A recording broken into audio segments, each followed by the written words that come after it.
So what is Forex? Is it like stocks? Is it similar to stocks? Can you even make money off of Forex? Can anyone trade Forex? How do you have to be to trade Forex? Who even trades Forex?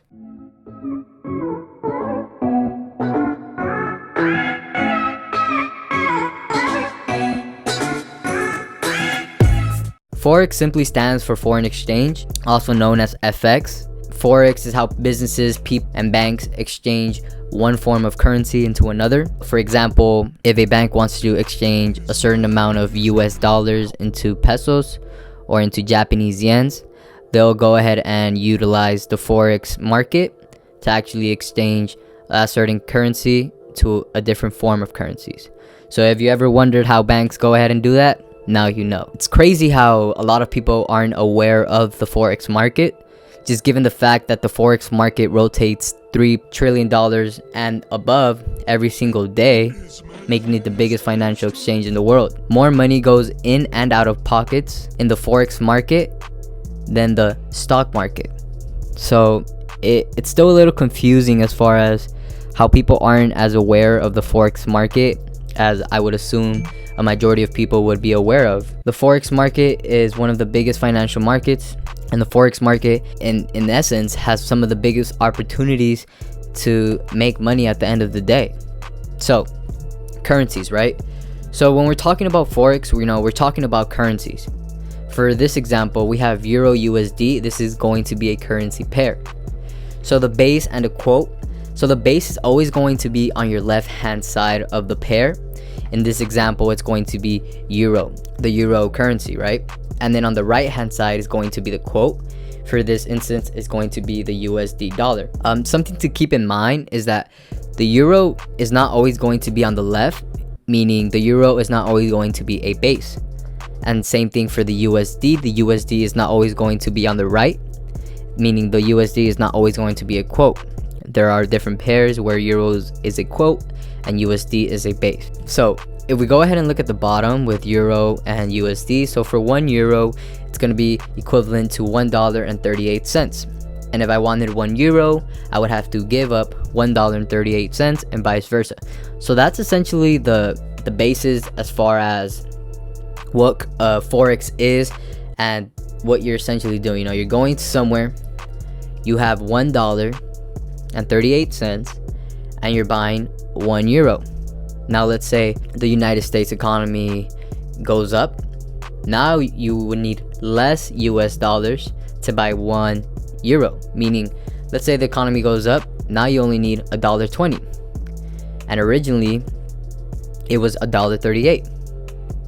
So in this case, if you would have bought the euro with $1.38 and then the economy of the US went up and now the exchange is at $1.20, now that means you've lost 18 cents. So this is a very small scale, but it's just a small example as far as what's going on in the Forex market. When can I trade Forex? So Forex is actually open 24/5, meaning 5 days a week, 24 hours. Daytime, nighttime, middle of the day, when you wake up, right before you go to sleep. It's going to be up to you as far as you trade in that gap period of time. So Forex is actually a global market, meaning anyone from Singapore, anyone from the UK, anyone from New Zealand, anywhere from the United States, and so on, you could actually go ahead and be trading the Forex market. You don't have to be in a single designated area in the office space specifically or anything like that to be trading the Forex market. All you need is an electronic device that has either internet, Wi-Fi, whatever it has, that you could access a certain brokerage and a certain trading platform at the end of the day. So there are different time zones, meaning in some places around the world, it's going to be a different time, obviously, from the time being at wherever you're at. So currently it's 5 p.m. right here in California. In Paris, it's actually 2 a.m. So there's always going to be a different time zone, and those time zones are correlated as far as how the markets go up and down. Since the UK does make a majority of the trades around the world, people do tend to trade around the UK time zones. London session is what they call it. So people like to trade around the London session, even if you're in the United States. That's why a lot of traders wake up 4 a.m., 3 a.m., 2 a.m. to go ahead and set up their trades. and get ready for the markets to open in the UK, and that's when the majority of the traders are going to be trading. So like I said, there's different time zones and you could trade anywhere around the world. This market is open 5 days a week, 24 hours throughout those 5 days. Unlike the stock market opens, I believe, from 8 to around 2, and then you can't trade anything after that until the market opens again. Fortunately, the Forex market is open 24 hours in those 5 days, but just because the Forex market is open those 24 hours does not mean you have to be trading every single second of the day. How safe is it? So Forex is actually recession proof. So when we're trading Forex, we're trading Forex based off of the fact, we did our research, we did our fundamentals, we analyzed the markets, we did all our homework, we set up everything perfectly, and we have a edge as far as where we think the market is going to be. So let's say the US economy pretty much collapsed and everyone's going crazy and everyone's panicking. Well, for a Forex trader, we know that the US market is going down, meaning the USD dollar is going to lose value and strength, meaning if I'm trading a USD currency pair, I know where it's going to go ahead and move now, or at least I have a higher probability of being right, just because I know the US is in a recession and I know what's going on. So at the end of the day, we're not just buying, or we're not just selling. We're setting up the charts, we're doing our homework, we're doing our research, we're being patient for everything to set up and actually be a valid call, and then we're taking action and moving forward as far as putting our positions in the market, right? So like I said in the last slide, Forex is a very flexible career. It is a very flexible job that you can create for yourself. It does not require a boss. Forex does not require you to have a set schedule. Although Forex does allow you to be very flexible with your lifestyle, it does require you to have a lot of self-discipline and be mature and responsible as far as placing your trades, as far as being consistent in the market, not slacking off, as far as doing what you have to do to actually be a good trader. Trading is not necessarily difficult, but it's not necessarily hard. It's more of a patience game, it's more of a consistency game, and it's more of you putting in the time and effort, and just like anything else that you're gonna start. Unfortunately, Forex doesn't require you to have a large startup capital. So with the broker that I use, LMFX, it only requires you to have a $50 minimum deposit, which in reality I don't recommend anyone to start off with $50. You're, I want to say, 100% going to blow your account, or you might get lucky and make some money, but a $50 account is not going to do anything. Realistically, a $50 account it's really nothing. But what I would say to that is, let's say you have $100-$200 and you feel like you might not have anything else after that as far as to invest for a while. I would study up on the markets. I would open up a demo account for a while. Once you feel somewhat confident, because you're probably not going to feel confident to your fullest until you actually start trading real money, because I promise you, trading real money and trading fake money, it's a completely different feeling. Not only the way you analyze the markets, but just mentally, it's a completely different feeling, because people have emotions attached to money at the end of the day. It's not until you learn how to detach your emotions from the market, from the money, and everything else, it's not until then that you're going to be a consistent, profitable trader. So that's why I'm a firm believer in, let's say you have $100-$200, go ahead and put it in and try to only trade with 0.01s. I know you're going to be tempted to, put a higher position. Let's say you got a win off of 0.01 and you're like, oh, I know what I'm doing. Oh, you know what, I'm going to start playing with 0.1s. That's 10 times the size of what you were trading off a $100 to $200 account.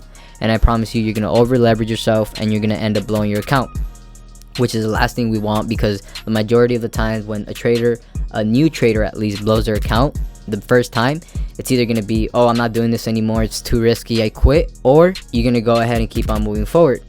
But in reality, the majority of people, once they trade and they blow the first account, they had enough of it, they walk away, pack up their bags, and go find something else to do.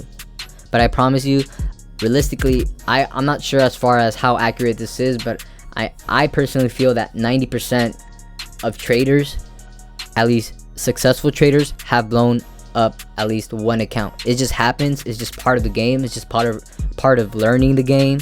It's growing pains, I would say, because it's not until you start noticing that, hey, I don't know everything. Hey, there's a lot to learn from the markets, and there's always something to learn. It's not until that period of time that you're going to start becoming a profitable trader. So yes, it's recession proof. Yes, it's flexible hours. Yes, you don't require a boss. And yes, it's small startup capital. But just because it's, you have all these beneficial perks when it comes to forex trading, does not mean that you're lazy when it comes to being flexible. Does not mean because you don't have someone breathing down your neck, does not mean you could just do whatever you want and treat it like a game. And just because it's a small startup capital does not mean you just treat it like a small startup capital. Because at the end of the day, when we're trading, we're looking at percentages, we're looking at numbers. So if you're trading $100, and let's say for that full year, let's hypothetically speaking, let's say you make $100 off of that $100. That's a 100% return of investment. So now let's say hypothetically you invested $10,000 and you return 50 to 100% in that year.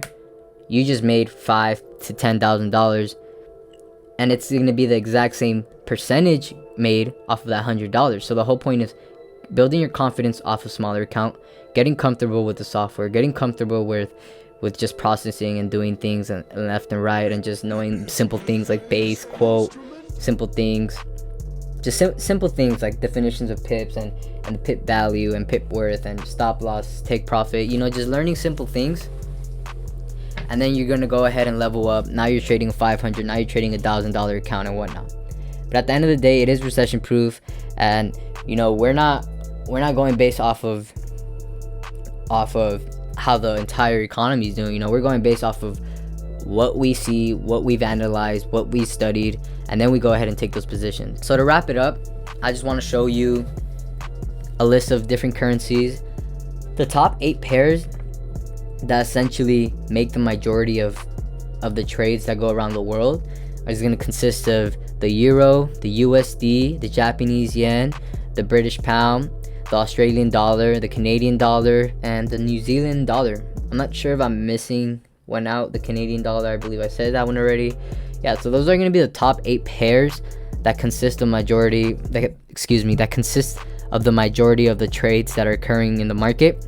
As you can see on the chart right here, for the most, it's going to be the euro USD makes up 28% of all forex trades, and then all the other trades other than the major pairs essentially make the same amount as euro USD.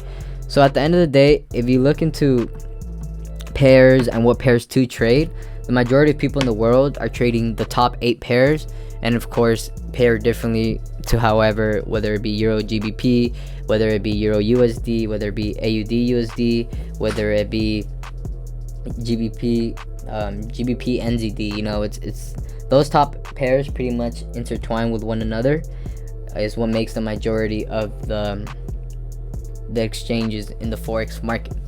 So with that being said, I hope you have a little better of an understanding of what forex is, how you make money off of forex. As far as how old do you have to be, from my understanding, I believe you have to be 18. I know I have heard of cases of where other people are trading at a younger age, so it's gonna be up to you if you want to go ahead and look into that. But in reality, let's say you are 17, 16 years old and you want to start trading. I mean, if you start at 16, 17 and you're just playing around with at least a demo account and you get enough practice with that, once you turn 18, once you get that brokerage account opened up, and once you go ahead and start trading, you're gonna be way ahead of the game. Because yes, it does take a while as far as understanding the whole market and understanding what's going on. So utilize those 1 to 2 years that you have on your hand and go ahead and study up the market. Go ahead and play around with the charts. Go ahead and get a feel for it. Once you start, then you gotta start implementing real money. Once you start implementing the real money, you start getting the emotions out of it. Probably go a year getting the emotions, getting rid of those emotions that's correlated to money. Then by the time you're, let's say, I would say 19, 20, now not only do you have a good trading technique, you have a good trading psychology, you have proper risk management, I mean, that's a recipe for success. And like I said, at the end of the day, this market is going off of $3+ trillion every single day. So you get good enough, all you need is the slightest of percentages off of that every single day, and you're gonna go ahead and see some account growth, and that's gonna be guaranteed. Proper risk management, trading psychology, and a proper technique. I mean, that's just a recipe for success. But besides the point, go ahead and like, subscribe, share this video with anyone that you feel like will benefit from this information. I hope you have a blessed day, and I hope you have a blessed trading career.